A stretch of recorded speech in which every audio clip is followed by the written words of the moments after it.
Strike Studio presents. There's new podcast and stuff. Hey yo, welcome back, folks, to Larry's new wrestling podcast and stuff. Once again, brother, I'm hanging and banging right here. Yeah, you see that, brother? I'm utilizing my set now. I'm really not working out. I just wanted to fool you. Welcome back to the greatest and most interesting podcast in the history of podcasts. And the reason why we're back, because we're talking about mainly this guy and this guy. But this is the NWO Wolfpack, a version that didn't last all that long. But guess what, folks?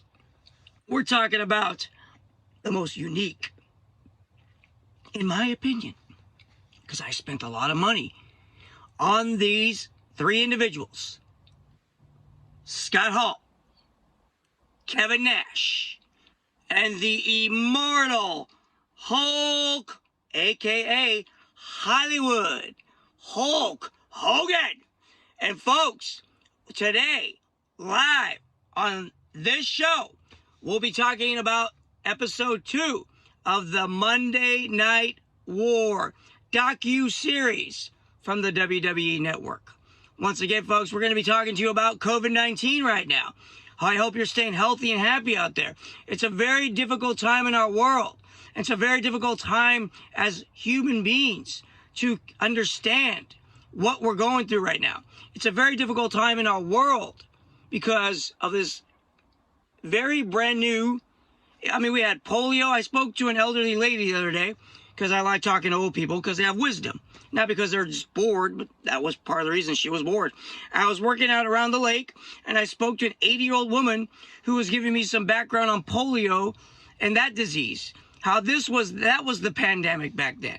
So now, in 2020, we're dealing with this, folks. We're dealing with a lot of health scare issues. It's a scary time where even the common cold, you have to stay on it because it could be COVID-19, and this could take your life. It's not just your average flu. It's something that we've never experienced, that we don't even have a vaccine for. They're researching. Is this a conspiracy thing? What is this thing? We don't know, folks. We just know that it is a part of our lives every day. In this day and age, we never thought we'd be wearing masks to grocery stores, to gas stations, to anywhere we go publicly. Outside, we're wearing masks to stop the spread of COVID-19, if even that's helping. Everyone has a different opinion about if the mask actually helps because of the germs that build up in the mask. So there's all kinds of different opinions.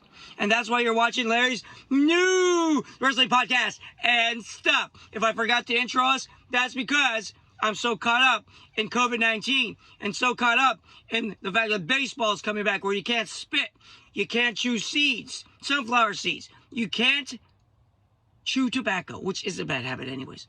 So anybody who does that, I apologize, but it's kind of a gross habit. But baseball players do it. And I can tell you, I don't, but I will continuously believe that baseball is never going to be the same again. I'm curious on how even stadiums like the Giants, the San Francisco Giants, nothing against fans of the Giants, but you're going to have cutouts in the stands instead of actual fans. You can do a cutout, like your picture, and put, if you're a season ticket holder, you can put a cardboard cutout thing replacing you in the stands, pretending you're there. I'm sorry, folks, but that's just stupid.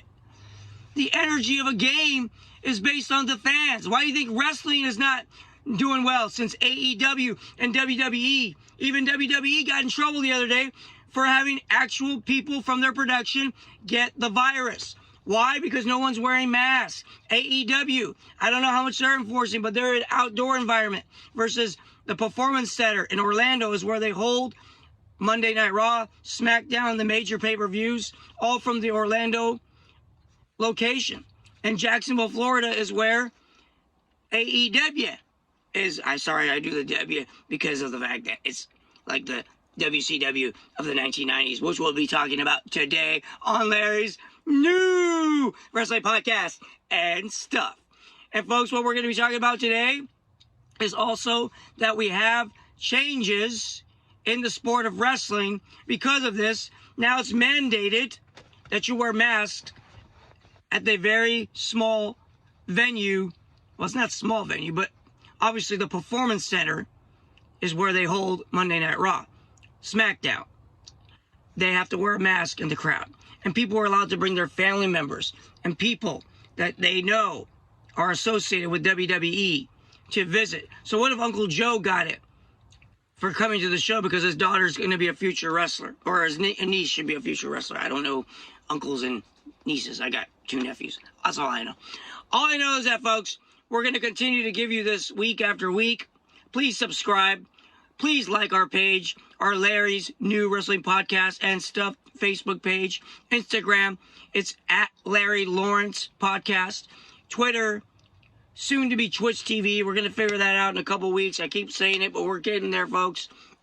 We're going to be on iTunes, folks, continuously for you. YouTube for sure. We're going to be uploading these to give you the most interesting perspective from a wrestling fan you've ever had, to talk about stuff that even has shirts from when he was there live.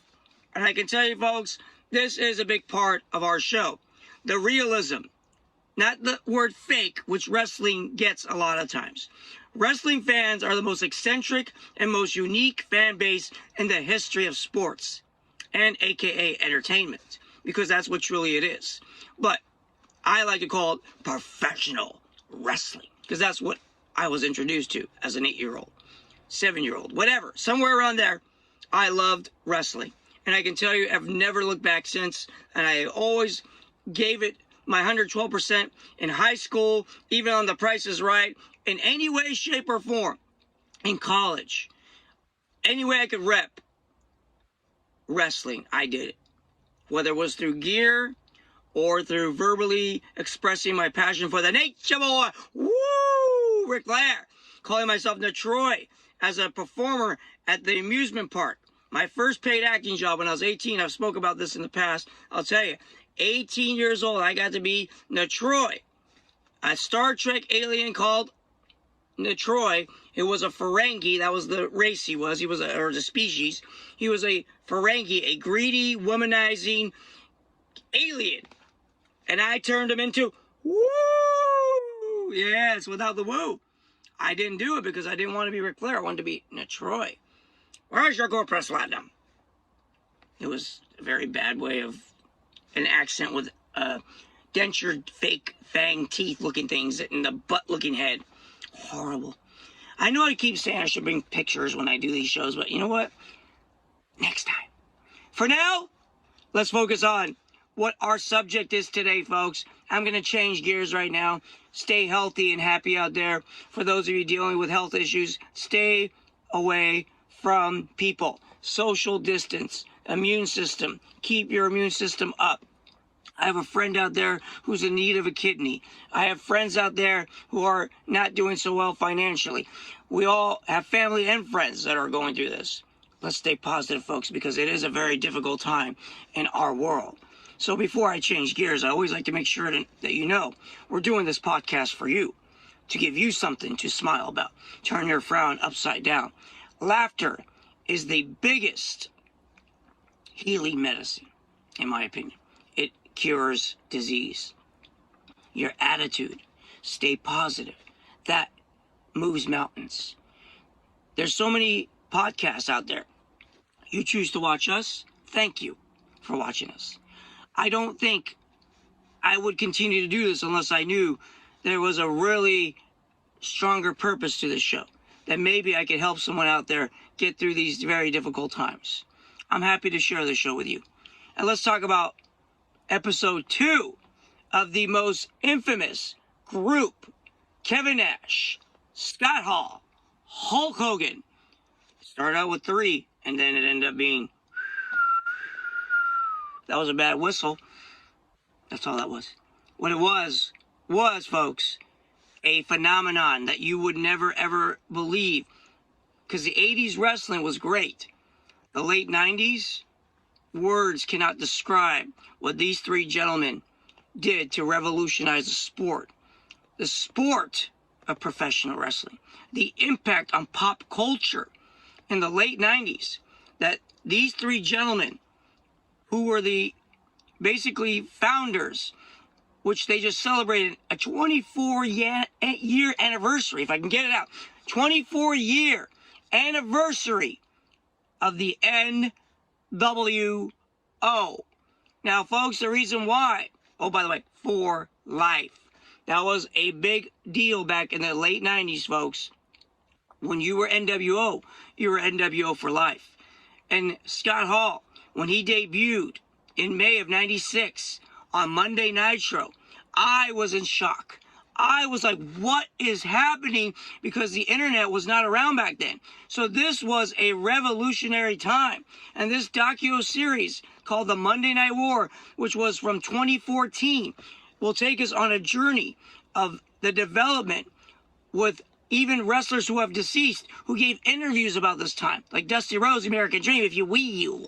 And he was telling us how much of an impact Dusty Rhodes was saying that this had on the WCW even, because WCW was known for being a southern-based company, and the NWO became its own brand. It literally became separate from WCW. Like, people go thinking they're going to see a WCW event. No, they wanted to go see the NWO, the New World Order. And Hulk Hogan was the icing on the cake. The cherry on top. Hogan made this the greatest faction in the history of wrestling. I don't care what anybody says about DX, the Horsemen. I love the Horsemen. They're always going to be number one to me, but golly, it's hard to say they're number one. Only now my two number ones are the NWO and the Horsemen. Because to me, both, one contributed in the 80s. If it wasn't for the Horsemen, the NWO wouldn't have happened. They've even said that. So the NWO was a bigger version of what the Horsemen were, because there was only 4 of them, versus the NWO. Unfortunately, it kind of got out of control. If it stuck with the 3 individuals, maybe they turned it into a handful. I think that would have been great. And never changed the core 5, if you will. One better than the Horsemen. And kept it at that. Instead of making it about, join us. If we kick your ass, you're forced to join us. Because that's all you have left as an option. Macho Man Randy Savage. Literally, the many masses that became a part of this. Because this became a phenomenon, not just in wrestling, but in sports. You couldn't go to anywhere in malls across America, or even let alone the world, even though this was a concept that came out of Japan, New Japan Wrestling. But it didn't really get its traction until it became a big deal here in the U.S. back in 2020. And folks, I'll tell you right now, this is why professional wrestling is like no other, folks. Professional wrestling is the best thing going today. Unfortunately, today, it sucks. It's not what it used to be. But in 1997, folks, it was the ultimate prize. 1996, to be honest with you, that's when it all started. But it didn't really catch lightning in a bottle until early 97. When I think the rating was January 97, from what I recall in this documentary series, the Monday Nitro was getting a 3.4 rating, and the Monday Night Raw was 2.2 in January 97. So that should tell you how many viewers, and if you don't know math, I understand, I'll help you.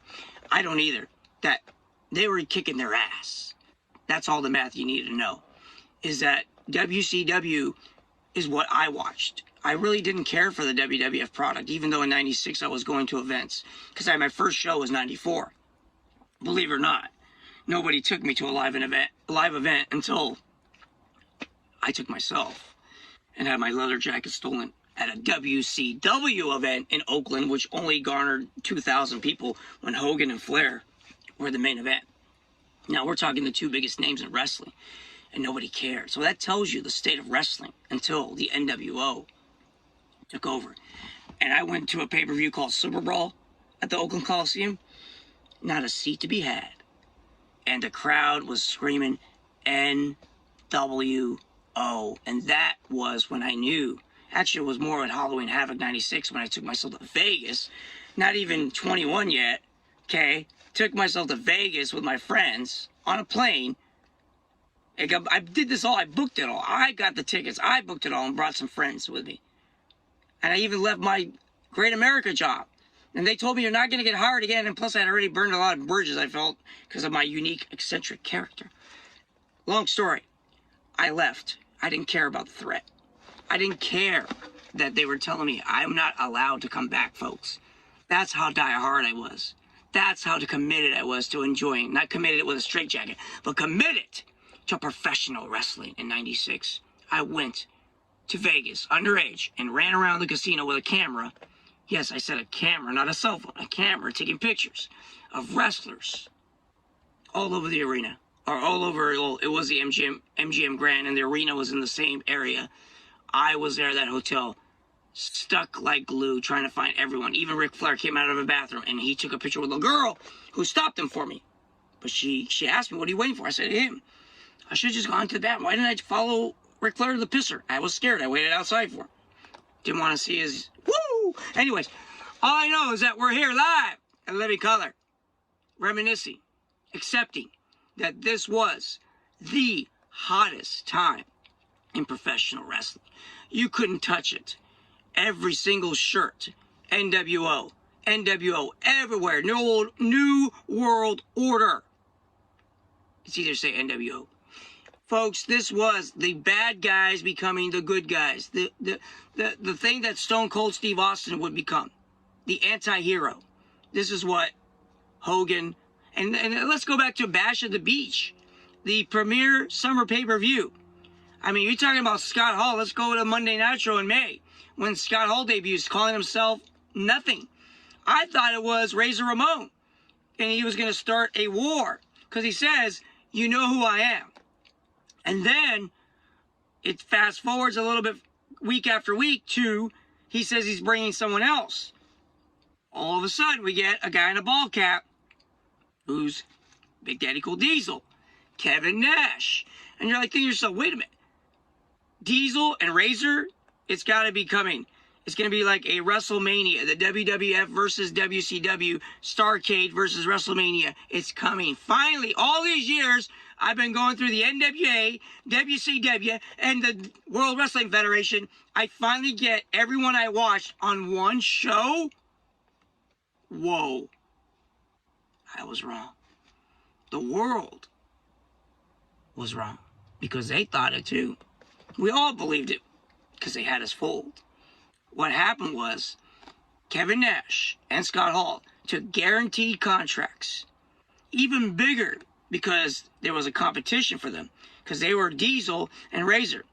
Now, they both had worked in WCW as the Master Blaster, as I hit the can, at the Master Blaster, Kevin Nash, and also as Oz, Vinny Vegas. He had bad characters that, well, not bad characters. They were just characters that didn't bring him to the forefront of the wrestling industry, like his own damn name. Seriously? Scott Hall also worked in the AWA, which was the American Wrestling Association for Vern Gagne in Minnesota. But he didn't. He had like a big porn star mustache, a mullet haircut. And you can find that footage out there, folks. He was a different looking Scott Hall. But then he became Razor Ramon. And that's where he really became who he is. A Scarface-style persona that Vince McMahon really didn't know other than make him Cuban, cheesy accent. And then he would say, I'm going to carve him up. And that was Razor. And we love Razor as a bad guy, but the bad guy became a good guy, which is weird. But the fans on Monday Night Raw in 1994, I've been watching those shows, they took a liking to Razor. Even after the 1, 2, 3 Kid Summer, whatever they call that thing, a moonsault thing that he did to win that match, and where his face ends up in his crotch. It looks weird. Anyways, that right there was the momentum shifter that eventually Razor would become a good guy. And folks, I'll tell you what ends up happening is this sparks up a build of Vince putting the belt on Diesel, the World Wrestling Federation title, because Shawn Michaels debuted Diesel as a bodyguard. And eventually he starts competing because he does have a wrestling background. So, of course, he can wrestle. And Vince built him up to a heavyweight champion. He was the man. And now people will say, oh, it was the worst time for ratings for them. But, dude, I watched. I went to the live events. I was on this. He was cool. The jackknife powerbomb, he put him all the way up in the sky and drop him on his head. How is that not cool? You tell me. Wrestling was just, people didn't have any interest in it. I stuck with it. Even into the NWO transition. I've been a lifelong fan practically since the age of 7. And why? Because the characters, they always kept me engaged. But it was becoming more adult. And I was becoming an adult. So I decided, you know what? I'm going to enjoy this product. And then when they shocked the world, my jaw dropped. I was in shock when I saw Scott Hall debut in May of '96 on Monday Nitro. And you're thinking to yourself, really? Is this really happening? Well, guess what? The WWF didn't know how to respond to it because even Kevin Nash spoke to his wife. She was pregnant with a 6-month-old baby on the way. He said, honey, this is what I want to do. But I don't want to betray my family. Same thing with Scott Hall. They felt a loyalty to Vince because he gave them their big breaks. Well, what ends up happening is Bischoff gives them guaranteed money. So Eric Bischoff used the almighty dollar, which is, if you're looking to get comfortable in this world, you need that money. And they saw themselves as independent contractors that were providing for their families. So his wife, Kevin Nash, convinced him, this is your family. And he said, you know what? You're right. And then same thing with Scott Hall. He wanted to provide for his kids a future. And that's commendable as fathers. Even though you're practically on the road 300 days a year, but they were offered 150 days a year for like goo more money. Who could say no to that? And you don't damage your body every day. The wear and tear, all the surgeries that Kevin Nash and Scott Hall have had in their lifetime, I'm sure. I know Kevin Nash for sure.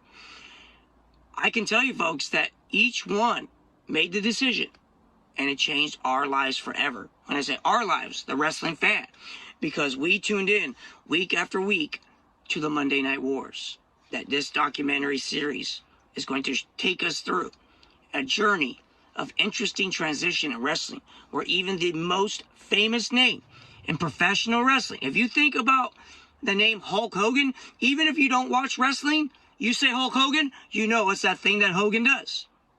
And guess what, folks? I know that Hulk Hogan was all about the training, the prayers, and the vitamins, brother.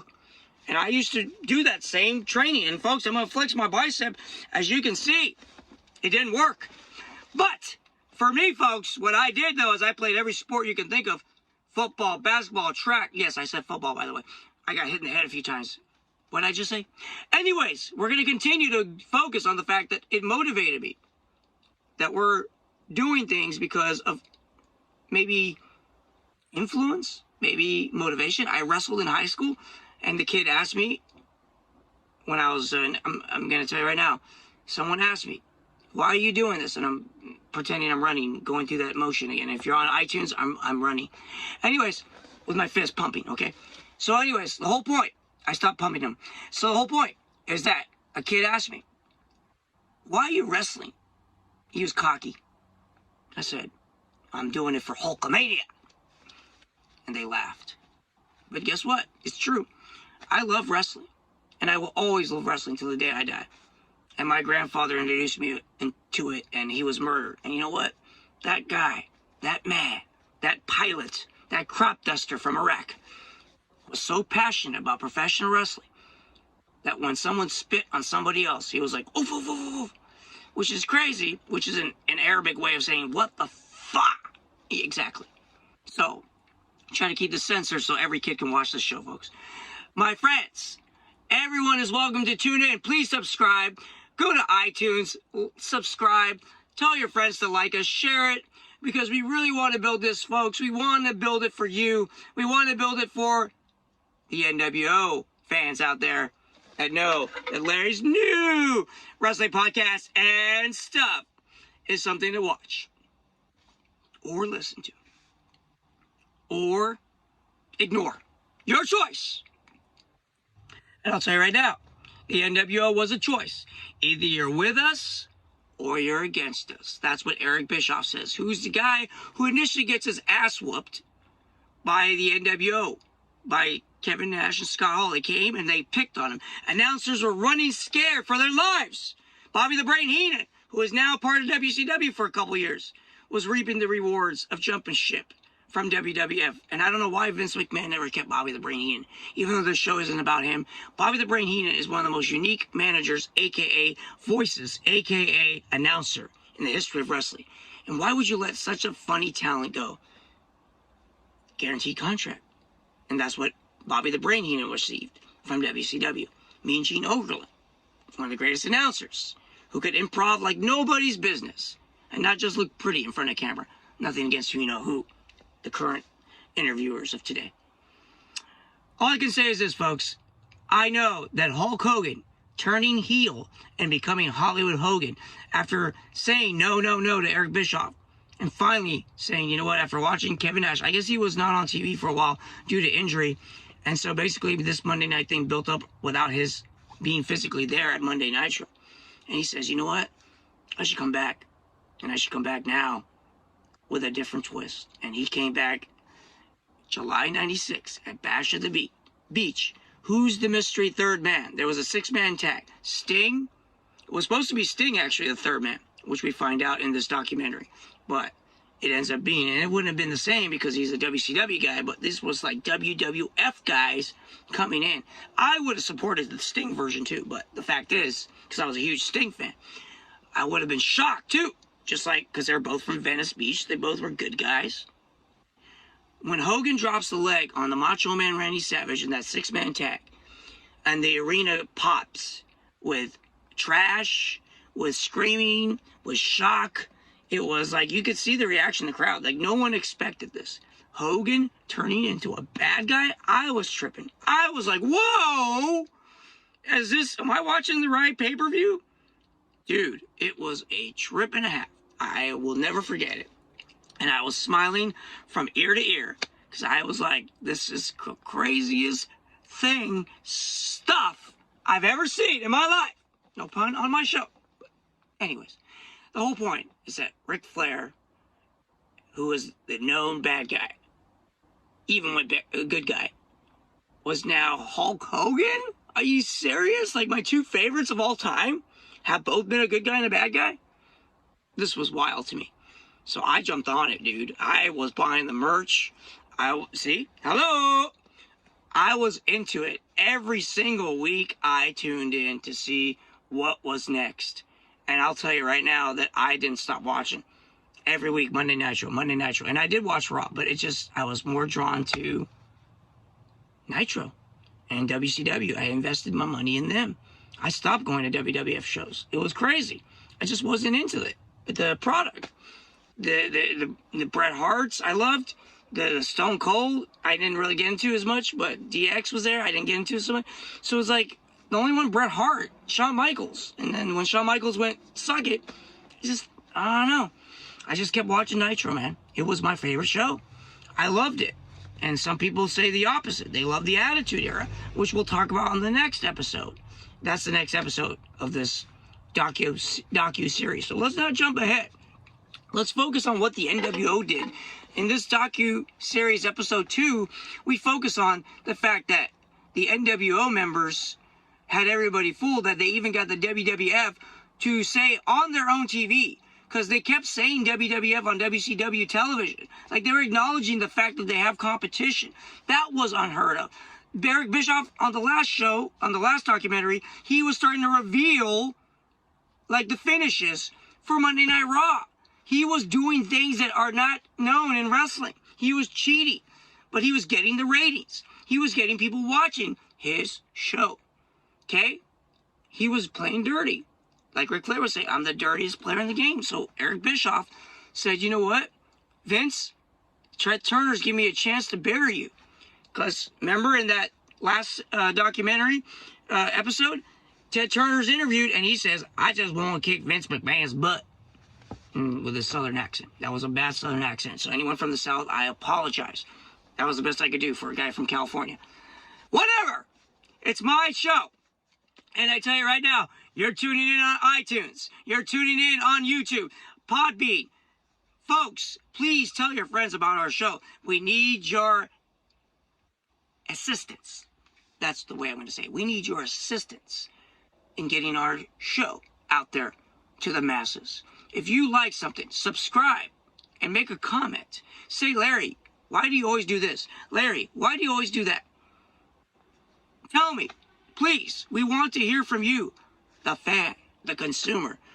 What can we do to improve the show other than the location?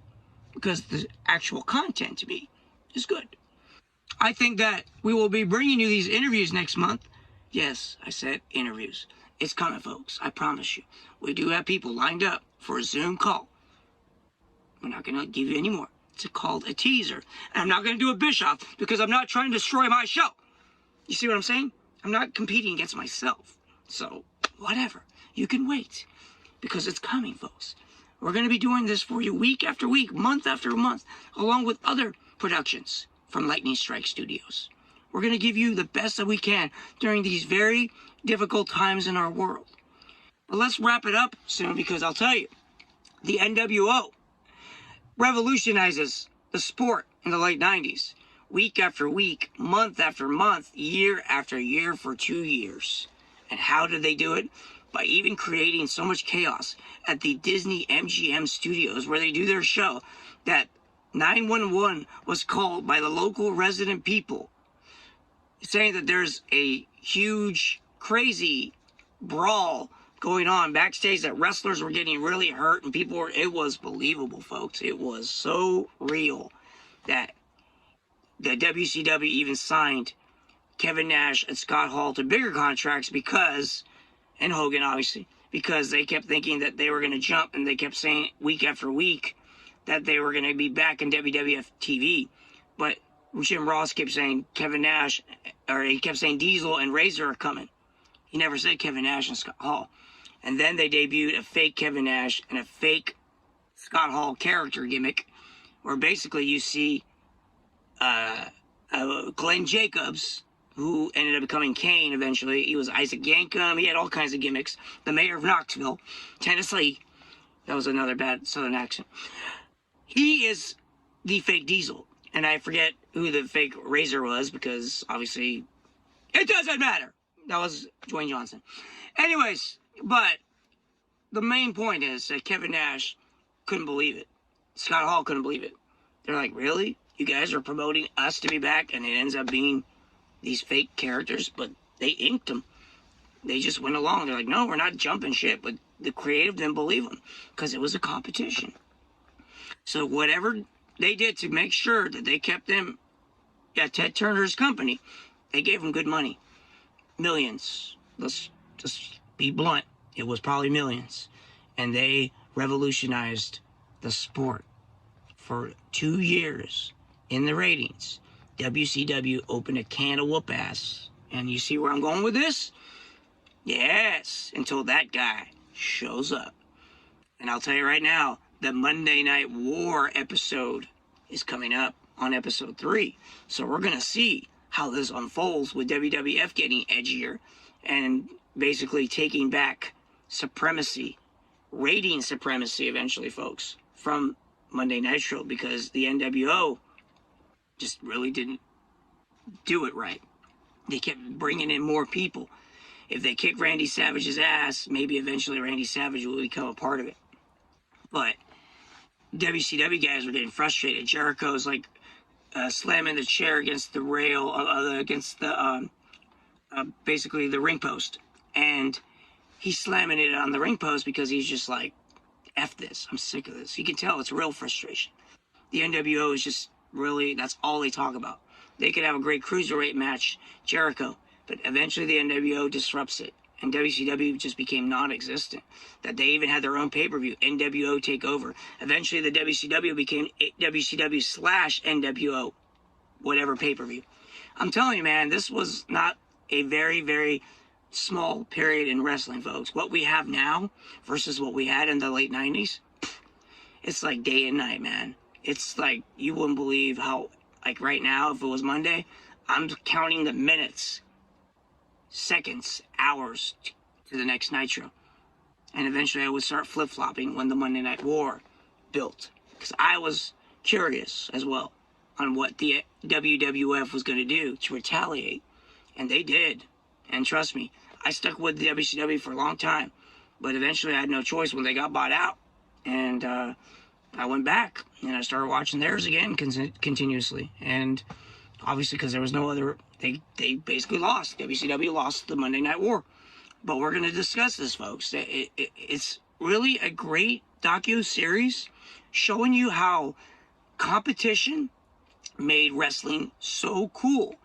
Like, eventually we're going to mention ECW, which is a underground backyard style of wrestling, which really injured people, paralyzed people. It was fire, barbed wire. I mean, we're going to go all kinds of directions with this docu-series, which I'm excited about. But what I'm more excited about is that you tune in week after week, month after month to Larry's new wrestling podcast and stuff. Once again, folks, we're going to wrap it up. Subscribe on iTunes. Subscribe on YouTube. Please follow our page on Facebook, Instagram, TikTok. Yes, remember the TikTok dance. TikTok, whatever. It's not probably caught fire yet, but I hope it's still TikTok, whatever. I'm trying, folks. I want to be more about stuff than just wrestling, because you know what? Life is full of different things. And I'm not going to do the Forrest Gump, but might as well. Life is like a box of chocolates. You never know what you're going to get. What you're going to get, though, week after week, is one of the greatest revolutionary podcasts in the history of podcasts. I sound like Dwayne Johnson right there when he was The Rock. And I'll tell you right now, that's when I tuned into the Monday Night Wars, because it was Rock, Steve Austin, Kevin Nash, Scott Hall, the immortal Hollywood Hulk Hogan. That was the NWO theme music, by the way. It sounded like a porno. But anyways, not that I know anything about that stuff, folks. Let's tune in week after week, month after month to the greatest podcast. And we're going to continue this docu-series, folks. And we're going to go into detail, in-depth detail, about the greatest time in professional wrestling, the Monday Night Wars. Thank you for tuning in, folks. We're going to wrap it up. I hope you enjoyed Larry's new wrestling podcast. And before I go, just remember, during these very difficult times, it's very simple. I ask you to do one little simple thing, which I forgot to do on my last show, which I told myself every show. I have to say this. Our lives are whatever we make of it. Just go out there into the world. If I can even say it, let's go again. Take two. Our lives are whatever we make of it. Just go out there into the world today and simply make it a great one. Thank you, all of you, for tuning in. We'll see you next time on Larry's new wrestling podcast and stuff. Take care, my friends, family, whoever is watching. Bye.